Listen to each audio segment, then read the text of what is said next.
Então a gente vai fazer aqui um resumo.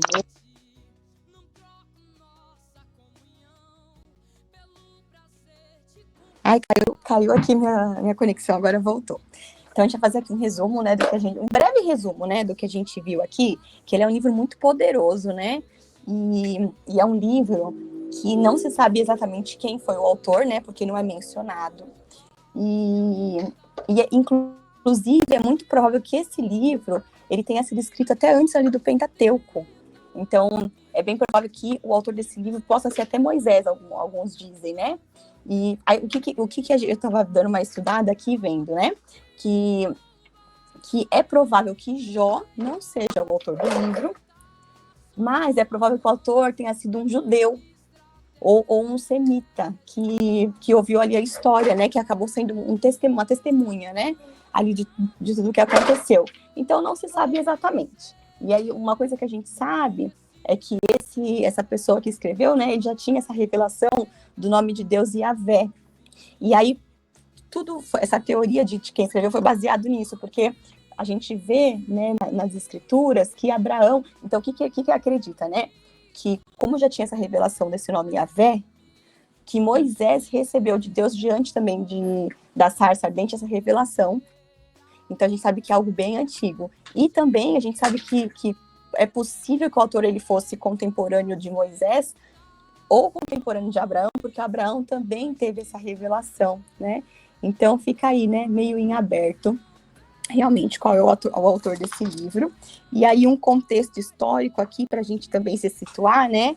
Que apesar da história de Jó ela se passar ali fora de Israel, que passa na região ali do leste, do sul, que é na região de Uz, né? Que fica próximo ali de Edom. Então a gente vê ali que é nessa região, a gente vê que o autor de Jó, ele é um hebreu e que a gente percebe que ele é um profundo conhecedor das escrituras hebraicas, né?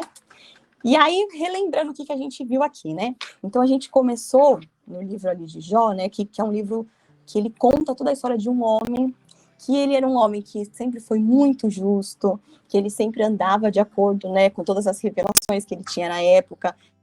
A gente vê que Jó, ele era um homem inocente, um homem íntegro, um homem honesto, ele era uma pessoa que sempre honrou muito a Deus, né? E aí, o que o livro traz? Uma grande pergunta que ecoa no livro é por que uma pessoa boa sofre?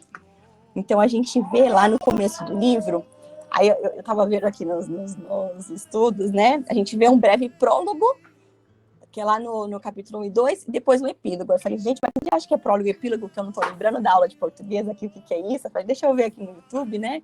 O professor Google aqui vai me relembrar o que é prólogo. E prólogo, o que é? É um esclarecimento, né?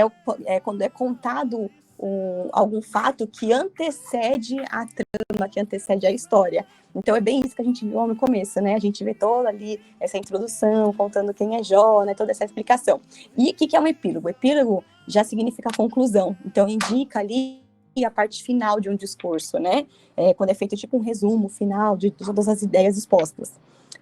É o desfecho da história, né? Que aí esse epílogo já parte do capítulo 3 até lá o 37.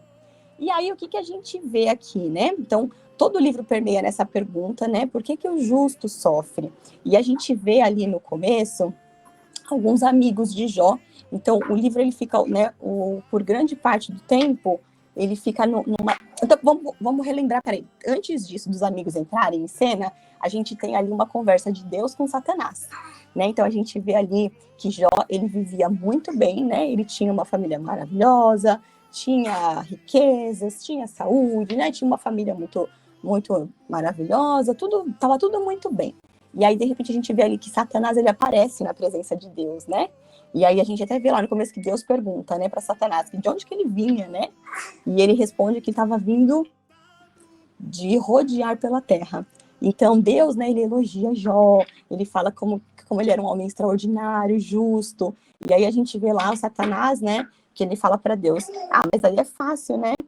Que se ele é temente a Deus, ele é muito abençoado, né? Que Deus enchia ele de coisas e que se Jó passasse por provas, que ele não continuaria louvando a Deus.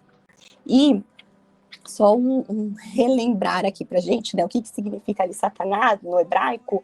no hebraico, Satanás é o acusador, né? Significa acusador em hebraico. Então, Satanás em hebraico significa acusador, promotor. E Satanás é sempre assim, né, gente? Aqui no nosso ouvido, nos acusando, né? Porque o que ele quer só? Roubar, matar e destruir, né? Ih, meu Deus, cadê você, amor? Vem cá. Tá só sentando aqui, bebê. Então, diante disso, né? Deus, ele permite ali que Satanás comece a agir na vida de Jó. E aí a gente vê a grande virada ali, né? De Jó, que tinha uma vida super tranquila, tudo fluía muito bem, né? Tinha uma vida linda, filhos, de repente ele se vê ali, tem uma sucessão de perdas, né? Um monte de calamidades acontecendo na vida dele, ele começa a perder os bens, ele perde os filhos, ele fica doente, ele fica com o corpo cheio de feridas, né? Tumores, chagas, enfim, um monte de coisa acontece.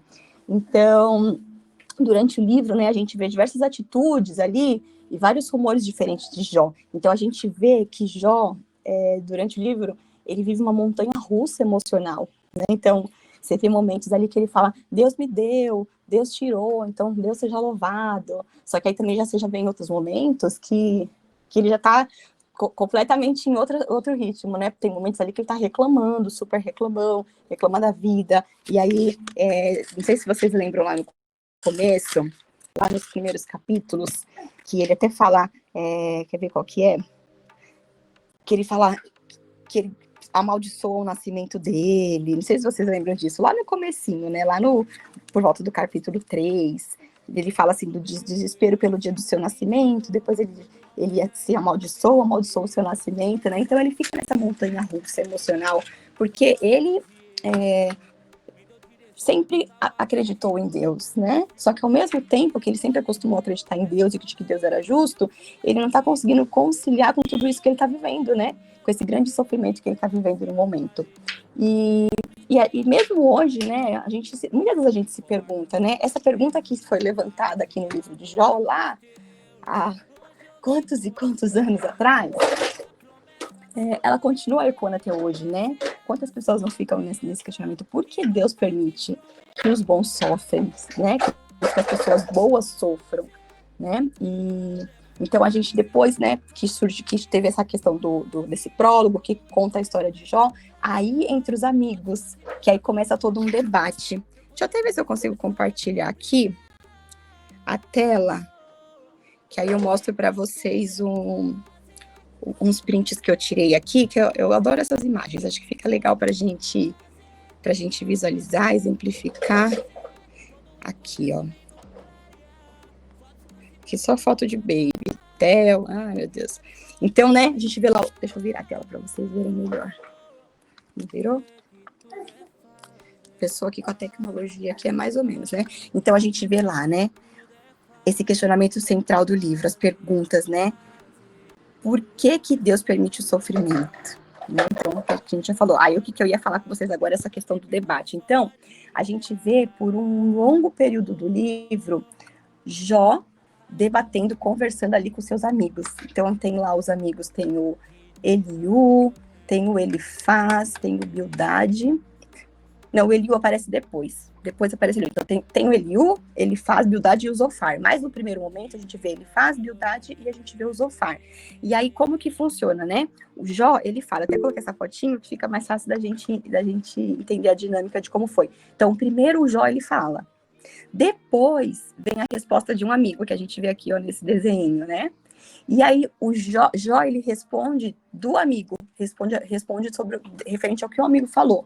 E aí depois vem um outro amigo e responde a resposta de Jó.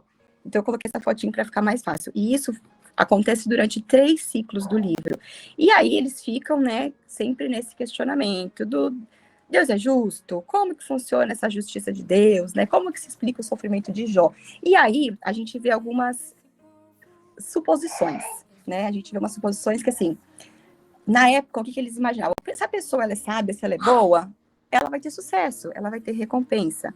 Agora, aquele que é mal é uma pessoa que está propensa a viver desastres, castigos. E aí a gente via depois os argumentos de cada um deles. Eu até coloquei aqui pra gente, ó, os argumentos. Então, o que a gente via? Lá, os amigos, o que eles argumentavam? Que Deus é justo. Então, isso eles tinham essa convicção. Deus é justo. Gente, esse baby tá sentando sozinho, amor, depois de você cair. Então, o que ele dizia? Que Deus é justo. E se Deus é justo, Deus governa o mundo nos moldes da justiça. E aí, qual que era a conclusão que eles chegavam, os amigos? Que se Deus é justo, então Jó era pecador. Eles chegavam nessa conclusão. Jó pecou, com certeza Jó pecou. Só que Jó já vinha com outro ponto de vista. Jó já dizia lá o seguinte, o argumento dele era, eu sou inocente. Não sei se tá dando pra ler, pra vocês verem aí. Mas ele vinha assim, eu sou inocente. E aí, né, então, o meu sofrimento, ele não provém da justiça divina. E aí vinha lá algumas conclusões.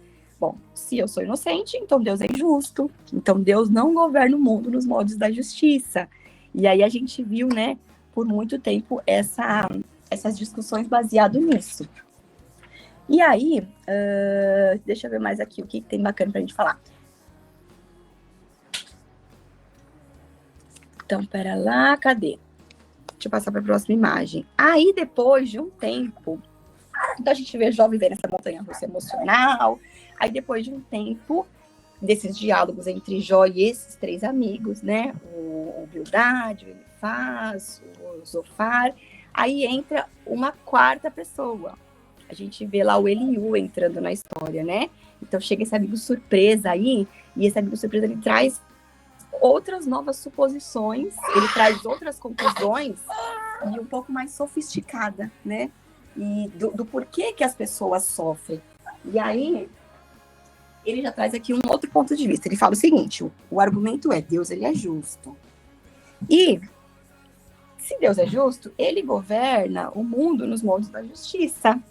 E então, o que ele chega numa conclusão diferente? Que eu até coloquei a fotinha aqui pra gente, ó. Que o sofrimento, ele pode ser um aviso para evitar os pecados futuros, pois ele molda o nosso caráter. E eu estava até refletindo sobre isso, né? E realmente, quando a gente está passando por um momento desafiador, a gente tem atitudes diferentes, né? Eu tô com uma menina recente lá no meu trabalho que fez uma cirurgia, descobriu câncer e tudo mais. E aí você vê como ela foi transformada depois dessa dificuldade que ela passou. O quanto que ela mudou, o quanto que agora ela está buscando ao Senhor, né, temente ao Senhor. E ela me mandava fotos dela fazendo culto domiciliar, né, lá na casa dela, e ela buscando realmente a Deus, e ela sendo transformada. Então, realmente, a gente, quando passa por esses momentos de prova, a gente é muito transformado, né? E, então, assim, o que a gente vê aqui? Que o livro de Jó, ele é um livro que ele não explica a razão do sofrimento dos inocentes, né? Só que ele é um livro que eu achei, assim, muito lindo, porque ao invés disso, ele dá uma visão da grandeza de Deus, ele dá uma visão, assim, da bondade de Deus, da sabedoria de Deus, né? E a gente tem essa questão que a gente quer sempre saber a verdade de tudo, né? Só que nem sempre Deus vai dar justificativa pra gente do porquê que as coisas acontecem, né? De uma determinada maneira. Então, em alguns momentos a gente realmente não vai saber. Mas o que a gente tem que saber é que em todo momento Deus é bom, né? Que ele é Deus e que ele pode todas as coisas. E tem coisas que a nossa mente realmente não vai conseguir compreender, né? E a gente, inclusive, depois que teve esse diálogo com Eliú, e aí depois parece que chega um momento ali que a Eliú fala e Jó não responde. Então ali parece que tipo como se chega no fim dos diálogos, né? É como se essa sabedoria dos antigos chegasse no fim, só que o mistério permanece, né? Então o diálogo terminou, eles já não sabem mais, né, o que pensar, mas o mistério permanece. Por que diacho o justo sofre? E aí, então, é quando Deus aparece, né, que a gente viu nesses capítulos finais. E aí a gente vê a partir lá do 38. A partir do 38, porque a gente viu aqui o seguinte, a gente viu que lá do capítulo 1 ao capítulo 2, entra nesse epílogo, né, da história de Jó, né, essas informações sobre Jó, a história dele. Depois a gente vê, né, lá dos capítulos, deixa eu ver de qual, acho que é do 3 ao 37, deixa eu ver se é isso, só para não falar errado, né? Do 3 ao 37, a gente fica girando em torno do diálogo com os amigos, e aí lá no finalzinho, lá do 38, a gente vê Deus aparecendo, né? Que aí realmente também são capítulos bem poderosos, né? Então, a gente vê primeiro Deus respondendo a acusação de Jó, essa acusação, né, de que ele é injusto, de que ele é incompetente na forma de governar o universo. E aí, o que a gente vê? Que Deus, ele leva Jó para um passeio meio que virtual, né? Para Jó conhecer o universo, para ele conhecer, né, essa grandeza toda, perceber assim como Deus controla todos os detalhes cósmicos que Jó nunca nem sequer imaginou, que talvez a gente também nunca nem sequer parou para pensar, mas cada detalhe da criação, né, como a criação de Deus é maravilhosa, assim, se a gente for ver cada detalhe. Quando eu engravidei, que eu vi, assim, né, o bebê crescendo dentro de mim, aí eu ia na sombra, e o bebezinho lá dentro, daqui a pouco começa a ver o corpo sendo transformado, você começa a ver, tinha que chutar, aí eu lembro que tinha aqueles soluçados, tinha aqueles soluçados na barriga, aí eu falava pensando, gente, olha isso, que coisa mais magnífica, como pode, né? O bebezinho ser formado aqui dentro da gente, e essa criança ser nutrida aqui, ela foi crescendo, desenvolvendo, e formando o corpo, todos os membros do corpo, tudo sendo formado. É realmente algo impressionante. Uma coisa que eu sempre acredito muito, né? Que eu vejo assim, as pessoas, às vezes, tô doente, e aí o médico falou que você, seu diagnóstico tem cura. Eu pensei assim, meu Deus, todas essas coisas. Hoje a gente, assim, parada, já saiu ali, tudo foi formado, nasceu saudade, tudo foi sendo provado. Por que você não pode ter uma restauração da sua saúde? Por que você não pode ter o seu corpo restaurado, uma saúde restaurada? Eu creio nisso, nosso Deus é um Deus maravilhoso, um Deus do céu, né? Quando a gente vê a criação dele, é complexa pra gente, mas pra Deus Deus é Deus, né? Então, pra gente o que é impossível, pra ele é possível. Pra gente que é algo sobrenatural, pra Deus é algo supernatural, né? Então, o sobrenatural é algo natural pra Deus, né? E a gente precisa alinhar o nosso coração dele. Então, bom, aí nesse capítulo aqui no final, a gente vê a ascensão virtual, a gente vê Deus mostrando todo o universo, e aí ele começa a fazer várias perguntas, né? Sobre a ordem, sobre a origem dos cosmos, e a gente vê ali também momentos que Deus é pesado, né? O Jó na hora ali, logo no começo ali da chave do capítulo 38, ele é pesada, né? E aí a gente vê, né, essas respostas de Deus constrói essa suposição de Jó e dos amigos, né, que eles estavam fazendo. E também está mostrando o universo, que ele é um lugar muito vasto, que é algo muito complexo no nosso olhar humano, né? E que ele controla todas as coisas, né? Então a gente vê que pode tirar conclusões através daquele daquela pequena experiência de vida dele, né? Aquela pequena experiência de vida dele, aquela visão muito limitada, não dá para tirar conclusões, né? Então, parece ser uma justiça divina do ponto de vista de Jó, um texto muito maior, né? Maior.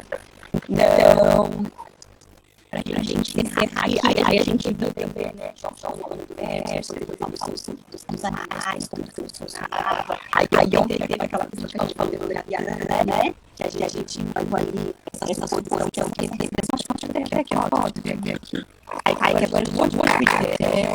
Mas a gente tinha aqui ontem, eu compartilhei, né? A gente tinha aqui que é mais provável que serviu de uma criatura, foi considerado um ambiente próximo, que são as aves invisíveis, no trecho da Bíblia, né? Falado sobre essa simbologia. E que esse Leviatã, ele traz uma simbologia de desordem, de perigo, né? Como foi muito naquela questão, né? Que aí não pode ser calma ontem, ele pode levar a bastante de essas criaturas. E aí Deus, depois no fim, a gente vê a revelação do isso, a gente vê Jó se arrependendo, né? A gente vê Jó recebendo muita humildade, respondendo uma arrependimento, e a gente vê Jó pedindo desculpa, né? Por acusar Deus, e foi que ele realmente passou dos limites. E pra gente encerrar, então finalizando, a gente vê que Deus ele honra a luta de Jó, né? Deus por ele honra a luta de Jó. Então, ele é reconstruído, né? A gente vê a pessoa acontecer assim, restaurada, a gente vê a saúde seja restaurada, riqueza. E Deus ainda infinitamente mais, né? Então, Deus restaura tudo, né? Só que assim, isso não foi uma arrependência bom porque a dele, né? Mas simplesmente um generoso presente de Deus, né? Porque Deus é generoso como a gente. Realmente ele é bom em tempo todo. E a vontade dele é boa para agradar, né? Os planos dele são realmente muito maiores do nosso. O que acontece é que nós estamos desalinhados, né? Nós precisamos realmente alinhar o nosso coração dele, né? A gente precisa ser forte, ser corajoso. A gente precisa que ele venha trazer os postos, a gente nos dá algumas noções, nem sempre é fácil. A verdade não é fácil, né? Nunca é fácil. Só que o Senhor, ele vai parando, que a gente depois do nosso ponto aqui, eu fiquei refletindo sobre o que eu dei além das vezes a gente tá lendo, a gente terra, por vezes tem situações que a gente reclama, porque parece que não tem bem assim, justo. E aí eu sei quando eu começo a história de dar dois meses, inclusive, a gente estava na saída do feriado, né? E a gente acaba de ver essa história, foi muito bacana para as crianças, fizemos uma dinâmica, muito legal. E aí eu estou procurando essa história de uma coisa da vida. É uma coisa que a gente entende, é um grande exemplo, né? A gente vê ali o que ele fez. A gente falou, ele honrou no corpo. Ele era o pastor de Deus, tinha os dele, que era do exército, né? A gente fala dele lá, que era um ele era assim, o largadinho lá. Só que ele tinha lá Deus colocou na mão dele. As outras espiritualidade, ele fez aquilo. Ele doou todo o dedicação e ele fez aquilo que ele contou. Ele fez algo que fez seus homens, mas ele fazia para o Senhor. E o que eu refleti sobre o meu coração? Sobre a gente honrar um pouco, porque ele vai nos entregar muito. Quanto Davi foi nada de amor de Deus chamou Davi a nada. Não, o Senhor chamou Davi porque ele não apareceu o leão, apareceu o urso.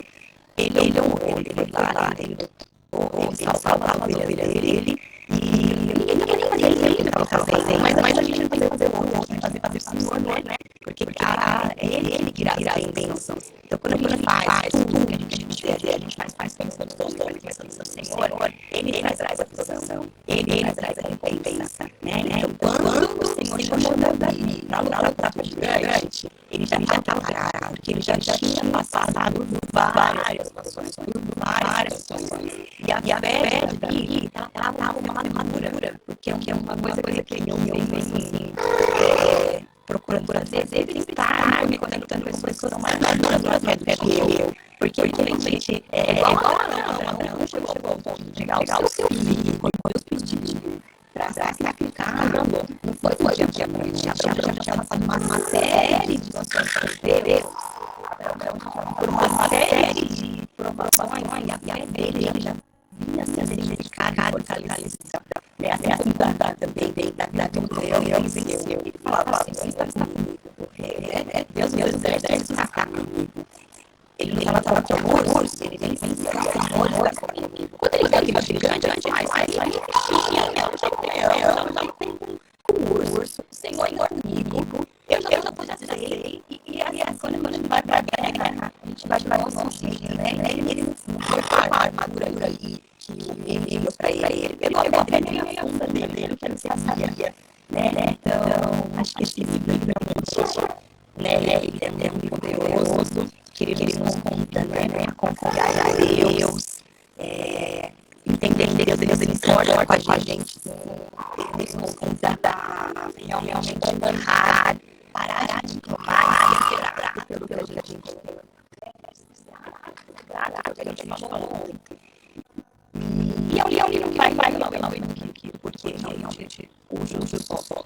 Mas ele nos conta a pequena sabedoria de Deus, né? Então que a gente possa realmente sair desse final de mundo de Jó com essa convicção de Deus é bom o tempo todo, e de quando a gente está em frente, a gente não está só, mas que a realmente quando a gente está com o coração arrependido, quando a gente realmente está com o coração disponível para Deus, quando a gente está com o coração assassinado, o Senhor vai transformando, o Senhor vai usando. Só que a gente precisa se pôr à prova, né? Porque, por exemplo, Davi, ele poderia ir diante de uma situação de veio ali um leão, ele poderia ainda mesmo poderia lá. Mas ele colocou no coração dele ir lá e enfrentar e realmente a sua ovelha ele foi feito. Então, muitas vezes Deus coloca o nosso coração para a gente fazer e aí a gente não tem coragem.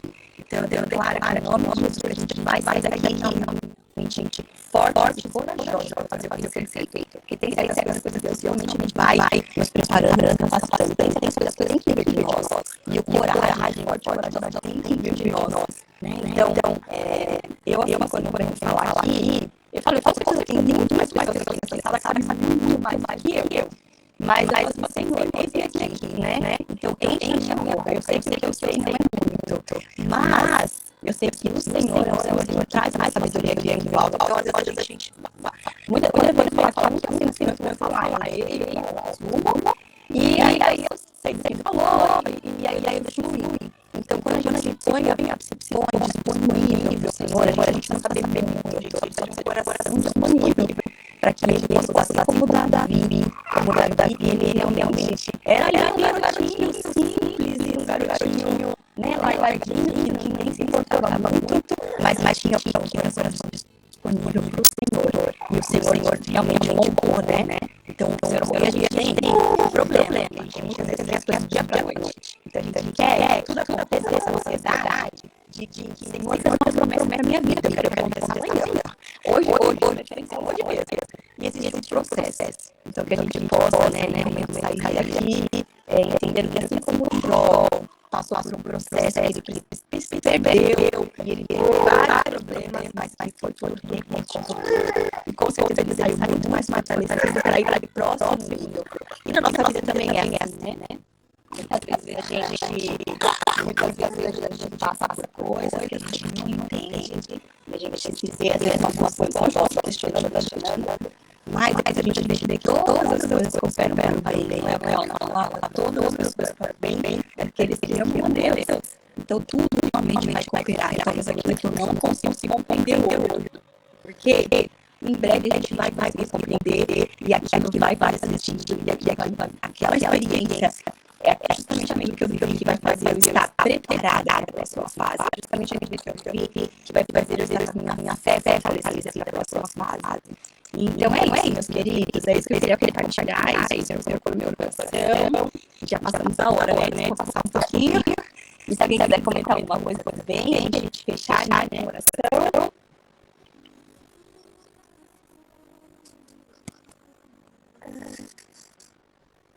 Deixa eu parar aqui. Esse livro tem muitas reflexões, né, Mayara, gente? Pelo que eu estou vendo aí, eu acho que você vai se interessar depois por estudar a Bíblia, né? Fazer o curso de teologia, né? É muito interessante, né? Que você vai começando a ler a Bíblia, você vai começando a querer se interessar também pelo início, né? Você fala da leitura do prólogo. Isso aí é realmente assunto da teologia mesmo, né? Porque às vezes a gente quer aprender a fundo, né? Eu mesmo sou desse jeito, eu sou curioso também, né? Quando eu começo a ler, aí eu quero saber de onde iniciou, quem iniciou e tal, e aí eu realmente buscando. E Deus se agrada disso, né? Que a gente tenha esse prazer na lei, na palavra do Senhor, né? Meditar nela, de dia e de noite, né? Então a gente querer entender o que aconteceu, né? E referente ao livro de Jó, né, a gente viu, né, que a nossa fé ela é aperfeiçoada, né? Então, às vezes, existe desafio, existe a dor, né? Mas Deus ele se agrada da fé, né? E essa fé é que conduz a gente realmente a uma adoração mais humilde, né, diante do Senhor. É quando a gente pede o socorro, né? Quando a gente coloca a nossa confiança nele, né? É que a gente realmente entende os propósitos de Deus para a nossa vida, né? E que a gente não fique, né, na murmuração, vitimismo, né?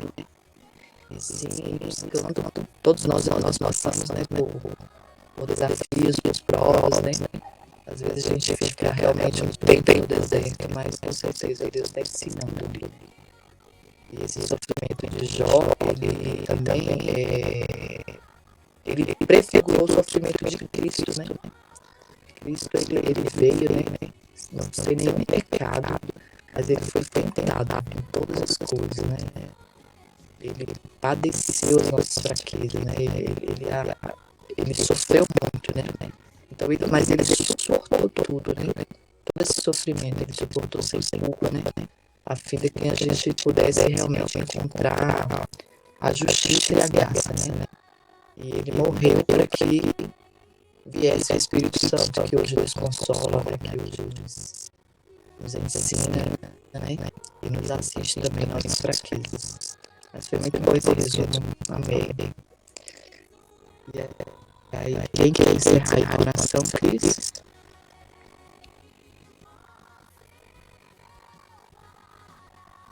Amém. Graças a Deus. Realmente é muito bom. Deus abençoe, né? Vamos estar orando. Louvado seja Deus. Senhor, meu Deus, meu Pai, mais uma vez, Senhor, a tua presença. Muito obrigado, Jesus. Muito obrigado, porque a tua misericórdia mais uma vez nos alcançou. Muito obrigado pela salvação gratuita, pelo presente chamado hoje. Muito obrigado, Senhor, pelo cinco sentido, pelo ouvir, o sentir. Muito obrigada, Senhor. Muito obrigada porque é tão importante, Senhor, estarmos em sala como essa e quantas das vezes, Senhor, nós não tínhamos esse privilégio e Tu nos escolheu para estarmos aqui, Senhor. Fica conosco para sempre. Faz morada eterna em nós, Senhor. Pai, vai de encontro, Senhor, a cada necessidade de cada irmão, Senhor, que se encontra nessa sala. Vai de encontro, Senhor, nós te pedimos, Senhor. Aleluias. Sim, Senhor, faz assim. Vai aonde o médico não pode ir. Vai, Senhor, no corpo, na alma, na necessidade, Senhor, que muitas das vezes nós não falamos a ninguém. Mas Tu conhece. Tu conheces, Senhor, porque Tu és onisciente, onipresente. Toma, Senhor, a cada um com suas preocupações e ansiedades e desejos. Sim, Senhor, que nesta sala haja milagres. Haja, Senhor, testemunhos contados, Senhor, para a honra e glória do Teu nome. Neste dia, Senhor, as Tuas misericórdias, as Tuas bênçãos, Senhor, possam nos alcançar sobremaneira, Senhor. Faz assim, Senhor.